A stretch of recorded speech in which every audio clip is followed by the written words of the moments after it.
कुछ सपने जिन्हें नदियां डुबो नहीं पाती और कुछ बच्चे जिन्हें हालात डरा नहीं पाते। कहानी शुरू होती है बागमती नदी के किनारे बसे एक छोटे से गांव से, जहां मिट्टी के घर थे लेकिन सपनों की कोई कमी नहीं थी।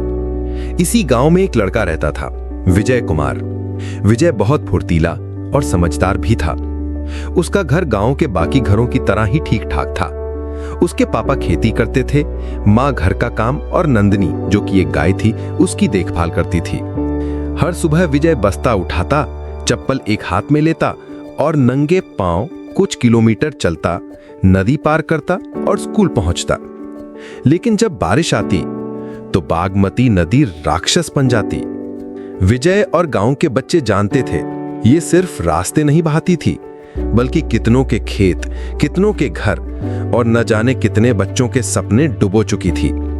कभी कभी ये बारिश हफ्तों तक चलती। स्कूल तक जाने वाला रास्ता ऐसा गायब होता जैसे कभी था ही नहीं। 3 महीने तक स्कूल बंद रहना, गांव के कई बच्चों ने तो पढ़ाई भी छोड़ दी। लेकिन विजय नहीं रुका।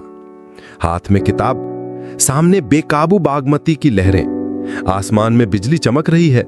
वो एक पल के लिए ठहरता है और खुद से कहता है, किताब तो मेरे ही हाथ में है।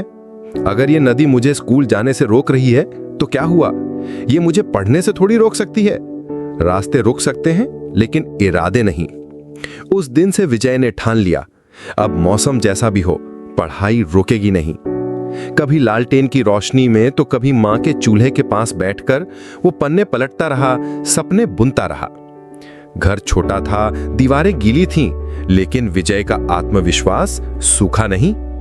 मां अक्सर कहती, विजय, हमारे पास सब कुछ नहीं है, तेरे पास पूरी जिंदगी है, सपने हैं, इरादे हैं। अगर तू अच्छे से पढ़ लिख गया ना तो ये नदी खुद लजा जाएगी। गांव में एक बुजुर्ग मास्टर साहब रहते थे, रिटायर्ड फौजी, लेकिन सोच अब भी यूनिफॉर्म जैसी सख्त। उन्होंने अपने घर के सामने पीपल के पेड़ की छांव में बच्चों को बिना फीस के पढ़ाना शुरू किया था। उनका एक ही मकसद था, नदी का पानी बच्चों के सपनों में रुकावट न बने। पिताजी ने विजय को मास्टर साहब से मिलवा दिया था। विजय रोज वहां जाता, उनकी बातें सुनता, उनके अनुशासन को महसूस करता। उसके अंदर एक बीज अंकुरित होने लगा, मुझे भी फौजी बनना है, ऐसा फौजी जो अपने देश के लिए अपनी पूरी जिंदगी और जान लगा दे। मास्टर साहब कभी कभी गांव वालों से कहते, देखना एक दिन विजय फौजी बनेगा। लेकिन लोग हंसते और कहते, अरे क्या फौजी बनेगा, ये तो मिट्टी में ही खेलता रहेगा। विजय ये बातें सुनता लेकिन चुप रहता, क्योंकि वो जानता था लोग तब तक हंसते हैं जब तक कहानी अधूरी होती है। मास्टर साहब के एक परिचित थे जो शहर में पुलिस और फौज की फ्री ट्रेनिंग एकेडमी चलाते थे। वो गांव के गरीब और मेहनती बच्चों को भर्ती के लिए तैयार करते थे। मास्टर साहब ने विजय समेत अपने चुने हुए 5 छात्रों को वहां भेजा। अब विजय सिर्फ पढ़ नहीं रहा था, वो खुद को गढ़ रहा था। सुबह की दौड़, दिमागी टेस्ट, अनुशासन की कड़ी ट्रेनिंग। विजय हर दिन अपने सपने के और करीब होता जा रहा था।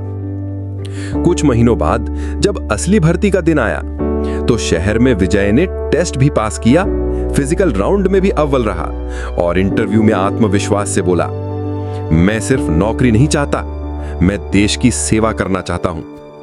और फिर गांव के पोस्टमैन की आवाज गूंजी, विजय कुमार इंडियन आर्मी में चयनित। उस दिन बागमती नदी फिर से उफन रही थी, लेकिन इस बार विजय उस पर एक पुल के उद्घाटन समारोह में मुख्य अतिथि बनकर खड़ा था। मास्टर साहब की आंखों में आंसू थे और मां ने भगवान के आगे सिर झुका दिया। अब हमारे बच्चों को स्कूल जाने के लिए बाढ़ से नहीं लड़ना पड़ेगा, क्योंकि विजय ने रास्ता बना दिया है। विजय ने सभी से कहा, सपनों के लिए हालात बदलने की जरूरत नहीं, बस खुद को बदलो। कभी नदी रुकावट थी, आज उसी नदी पर पुल है और पुल का नाम है विजय सेतु। इस कहानी से हमें यह सीख मिलती है कि कभी हालात का रोना मत रो। अगर तुम्हारे इरादे मजबूत हैं तो रास्ते खुद बन जाएंगे। कमेंट में लिखिए, क्या आपके अंदर भी है ऐसा विजय? और अगर हां, तो इस वीडियो को शेयर करिए उन सभी के साथ जिन्हें आज रास्ते की नहीं, हौसले की जरूरत है।